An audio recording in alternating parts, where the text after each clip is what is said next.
Restricted free agency has not been kind to a number of players this summer, including Jonathan Kuminga and Quentin Grimes. We've got an update on them. But first, an intriguing young big man about to hit the restricted free agent market himself, with his team not coming to terms on an extension. I'm talking about the Utah Jazz rim protector, Walker Kessler. What's this going to mean? I'm Trevor Lane. This is the Basketball Bulletin. Make sure you subscribe right here to the channel. Joining me is Donnie Freeman. Donnie, I'm a little bit surprised. I mean, the Jazz should be investing in young, talented players. That's what Walker Kessler is, and they are not going to sign him to an extension. Instead, he will become a restricted free agent next summer.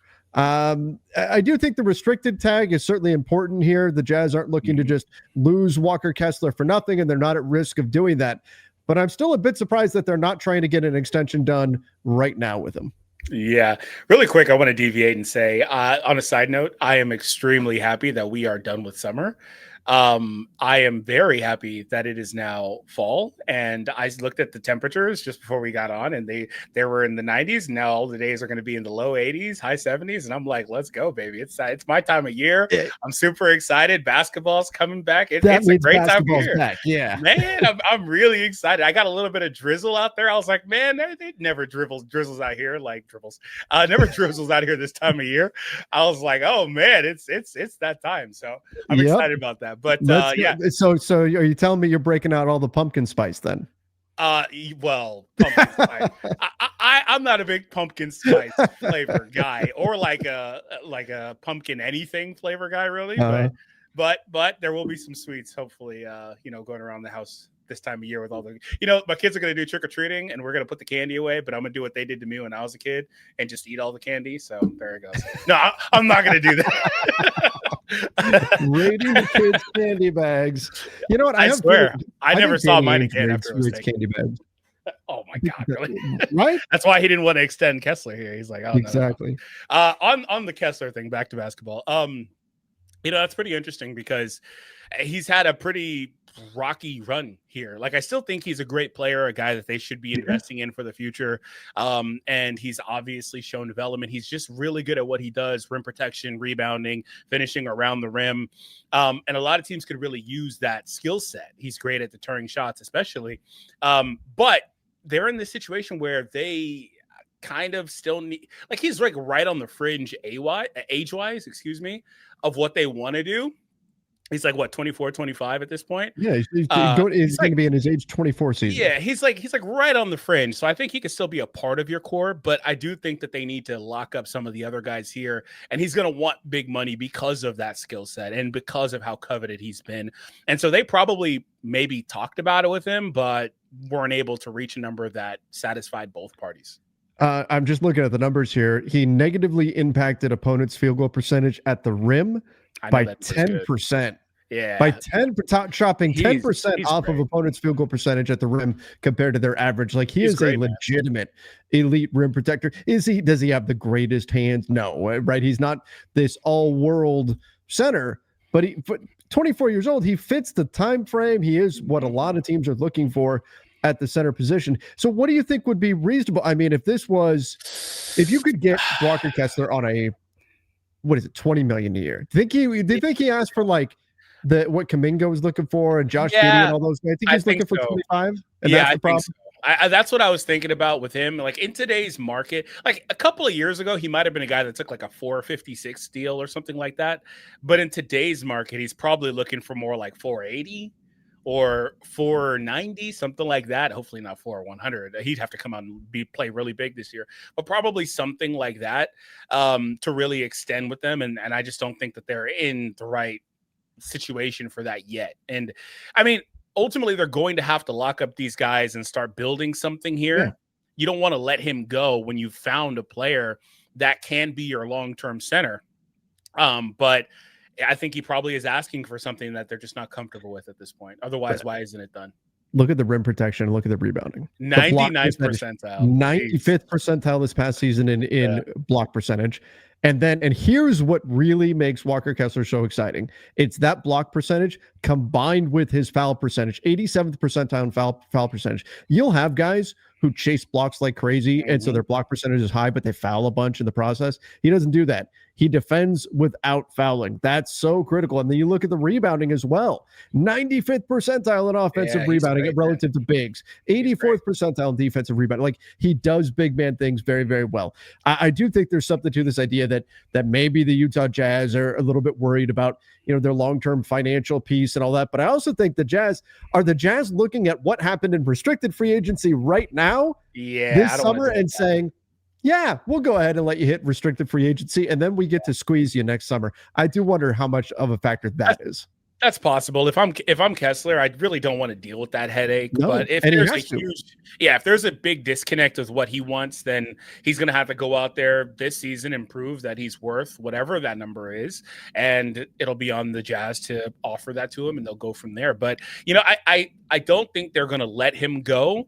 Because if that was the case, I think they would have taken some of those offers that were out there last year, particularly from like the Lakers who really wanted Kessler, and teams were trying to get Kessler because they saw all the things we just talked about, how he's got a very, very good skill set for what a lot of these teams need from their centers.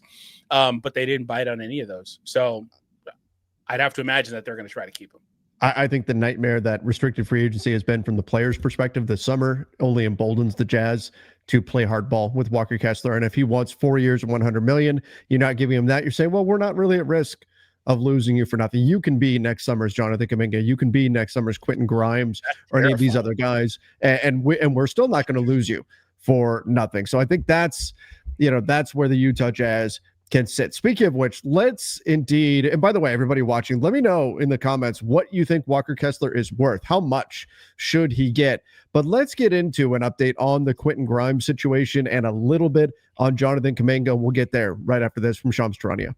Over on Sleeper, I'm taking Kyler Murray to get more than 0.5 passing yards because, of course, thank you for the free square there. Malik Neighbors, I'm going to say new quarterback Jackson Dart hyper targets him and he finds his way into the end zone. And Dak Prescott, tough sledding in Dallas. No CD Lamb, 242.5 passing yards. I'm going to say Dak does not get there. If you agree with me, you disagree, turn your football knowledge into real money with the Sleeper app, the ultimate fantasy sports app that can turn game day into payday. Just download the Sleeper app and pick more or less on your favorite players with more stats than any other daily fantasy app. Choose 2 or more of your favorite players from pregame or live. Pick more or less from the predicted stats, and you can win up to 1,000 times your money if your picks win. Use promo code Bulletin, and you'll get up to a $100 match on your first deposit. Terms and conditions apply. See Sleeper's terms of use for details. Currently operational in over 25 states. Check out Sleeper today.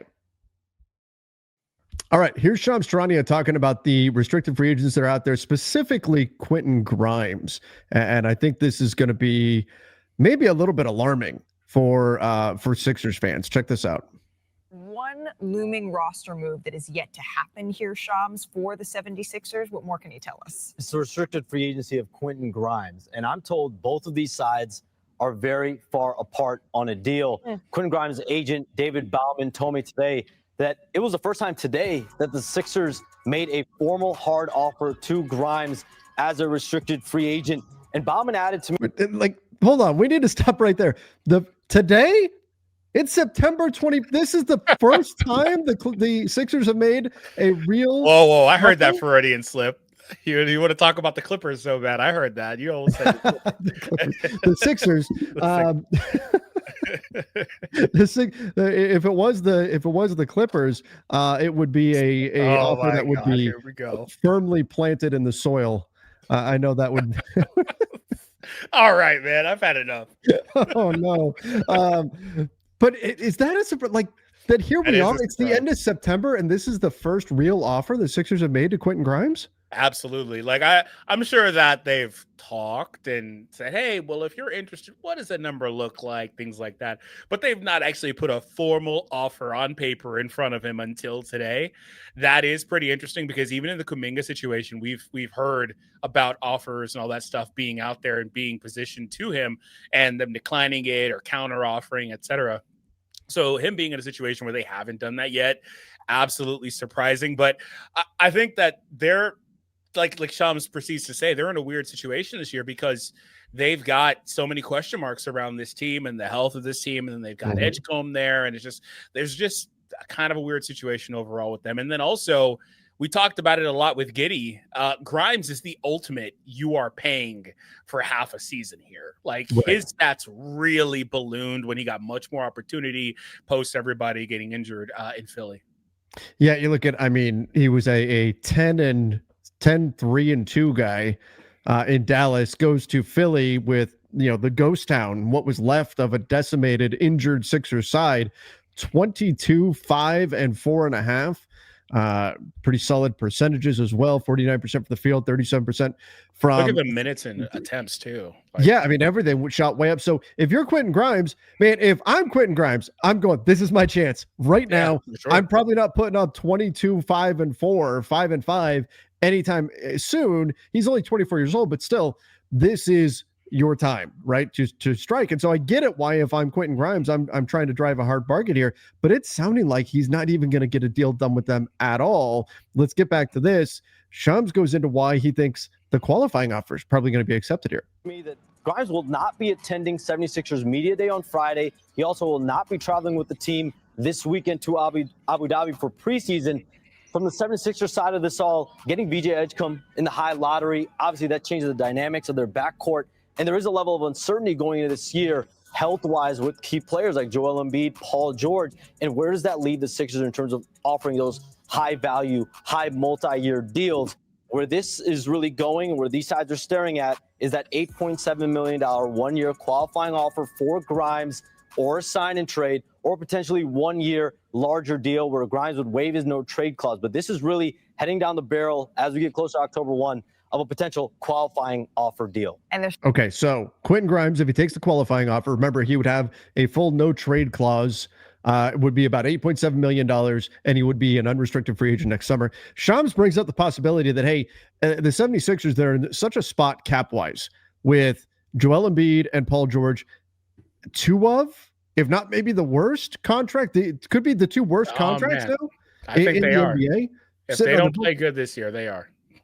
Yeah. Oh, yeah. If they both have, and I hope they don't, obviously, and Joel Embiid already, he is, along with Zion Williamson and Luka Doncic, Joel Embiid shed weight this summer.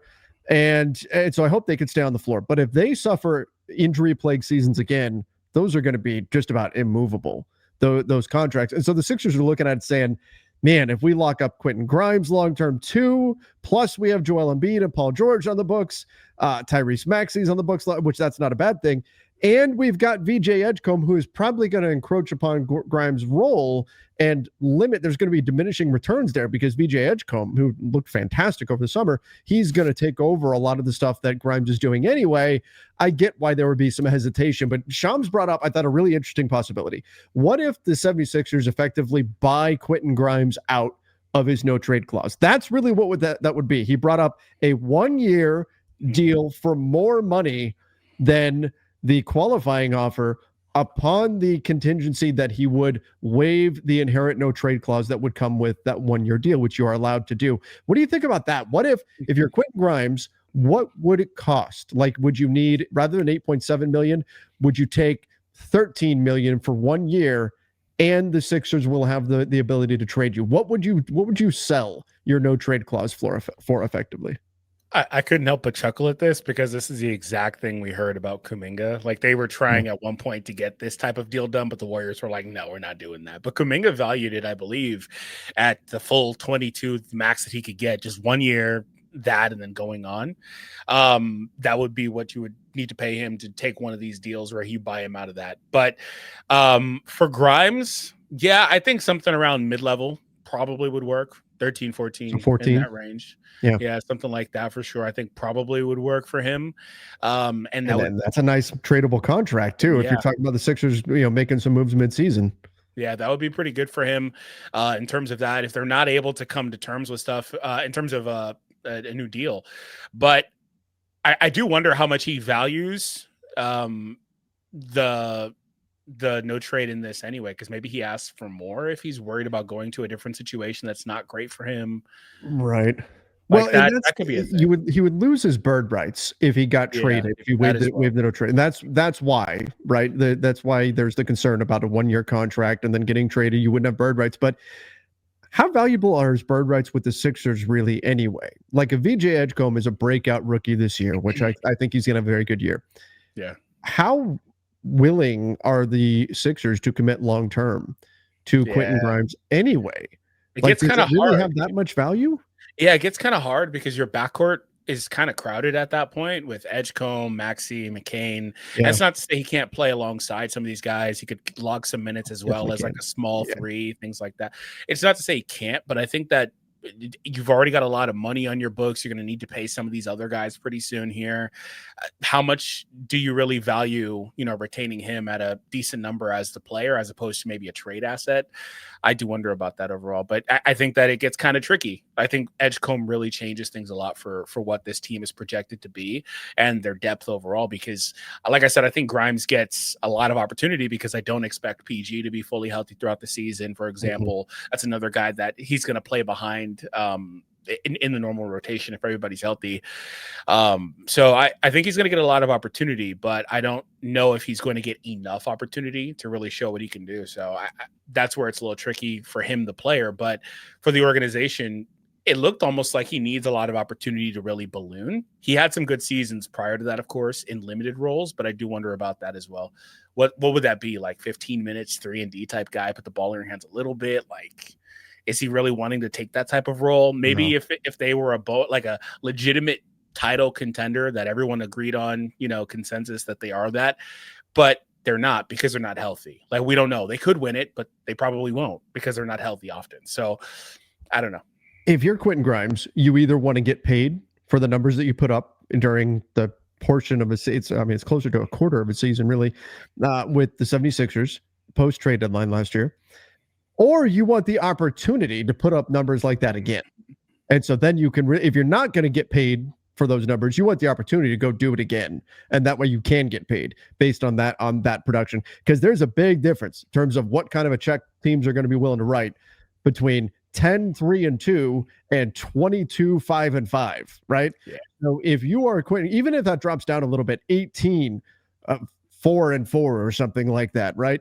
That would be a generational money that you'd be getting. Not so on the previous numbers that we saw with Dallas. So it matters a lot, I think, to Quentin Grimes. It should anyway matter a lot what his role is going to be somewhere. And that's where I can understand the value for him of picking up the qualifying offer and being able to direct his landing spot. Just because he has a no trade doesn't mean he can't be traded. It just means that he has the ability to say no thank you and block that trade. So I do think there's something to that too. He needs opportunity. Not all that dissimilar from Jonathan Kuminga, who says, hey, I'm a multi-time all-star player. I just need to be in a place that will allow me to do that. And again, the dynamic is different between the Warriors and Kuminga and Grimes and the Sixers, but there are similarities here where he needs to be in a spot where he can really showcase his talents. And if he's not going to be there, then he's going to want to get paid for that inconvenience of not being in a place where he can do those things. I will say this could negatively impact the Sixers going into training camp. Obviously, already he's not going to go to Abu Dhabi with them. By the way, Donnie, you talked about weather. I went to Abu Dhabi on my recent trip. Mm-hmm. Oh my God. I've never felt heat like that. Really? Dude, I spent 14 years living in Phoenix, and I've never felt heat like that. That was, wow. You know how you talk about like the desert being dry heat? Mm-hmm. Abu Dhabi was like Arizona level temperatures, but also crazy humidity. That was I'm never going there. That was the most uncomfortable heat I have ever felt. That's what the 76ers are walking into. But Grimes is not going to go with them. Yeah. Could that be a setback as they get into the season? If he's not there, obviously he has to make a decision here, though, by October 1st. Same thing with Jonathan Kuminga. By the way, I should note, Shams did talk about Jonathan Kuminga too.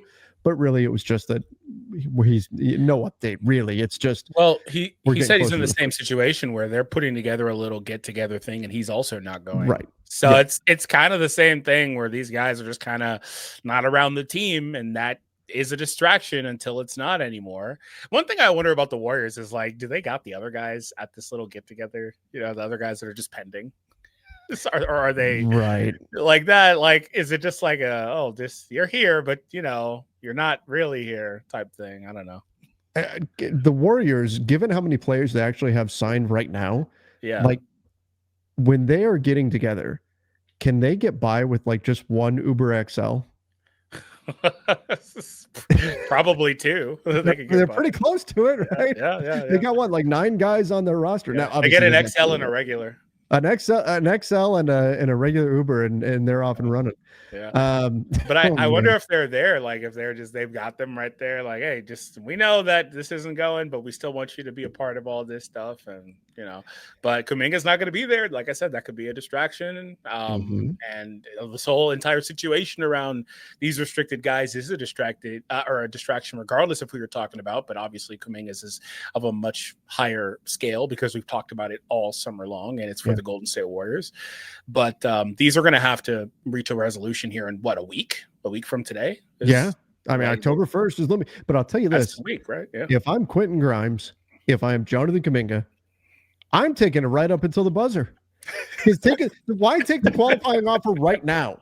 Right? If the qualifying offer is going to be, for Grimes' case, $8.7 million today or $8.7 million a week from now, it can't change. Yeah. Why not wait and see if the Sixers get a little bit nervous? Same thing with Kuminga. Wait and see if the Warriors get a little bit nervous and then strike that deal. If you're going to, I don't know if I fully buy Kuminga's going to take the qualifying offer, but in the case of Grimes, it seems to make a lot of sense. Unless they do budge and they give you something that you want, might as well wait. If you're leaning towards the qualifying offer right now, there is no reason to sign it right now. You might as well wait until the 1st.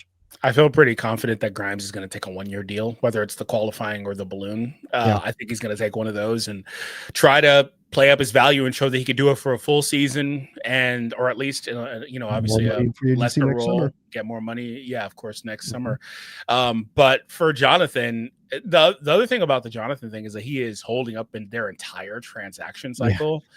And so, like, we've joked about this, but if he holds until the last minute, the Warriors are going to have to balk first. Like, they're going to have to be like, we can't let this go until the day of training camp. Like, it just can't happen. Draymond and Jimmy get to use the company card to pay for their Uber, and Al Horford standing off the side. He's got to cover it on his own because he's not technically on the team. Like, you just can't let that happen. So the Warriors are they're going to have to find some sort of middle ground, whether that's also like a 1-year balloon. But that's like, they basically were saying a few things were non-starters for the Warriors. They didn't want to do a player option. They didn't want to do a short-term 1-year deal. So those two things were off the table. But okay, let's do a 2-3 year deal, no strings attached. Let's try to figure something out at that. Then the rest of it becomes money. Well, he wants closer to the mid-20s. They want low 20s.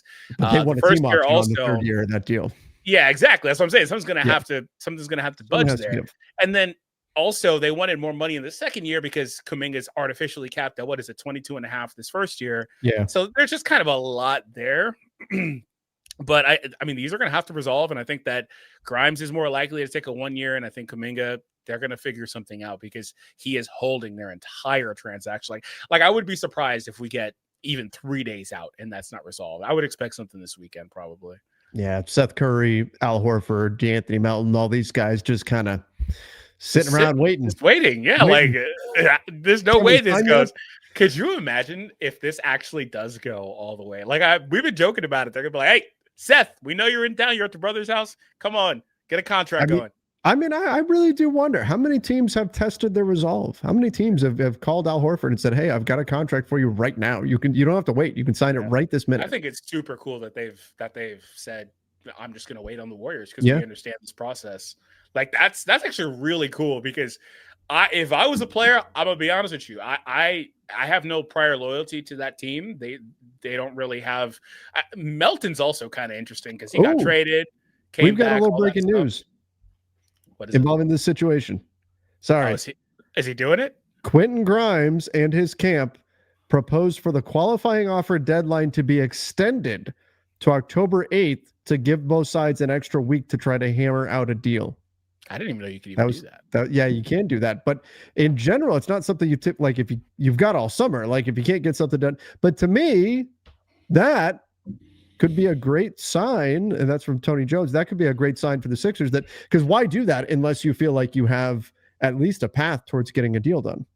Yeah, for sure. And there may be something here. I think it's probably that 1-year deal, unless he's going to take like a 2-year MLE type deal. I don't know. Maybe he does take something like that with a option in the second year, something like that winds up happening. But that's certainly interesting. I didn't even know you could extend it like that. You can. But that, I mean, Grimes also, like, it's a Kuminga's distraction. not going to do it. Oh yeah, there's zero chance Kuminga's doing it. He is not helping the Warriors in any way, shape, or form. No. If you don't have something by then, it's wraps. Like, he's like, I'm done with this. But Grimes, like, he's not. I think that they can keep things moving and do what they need to do in Philly, regardless of how long this takes to play out for Grimes ultimately. Absolutely. All right. Well, everybody give us your thoughts in the comments down below.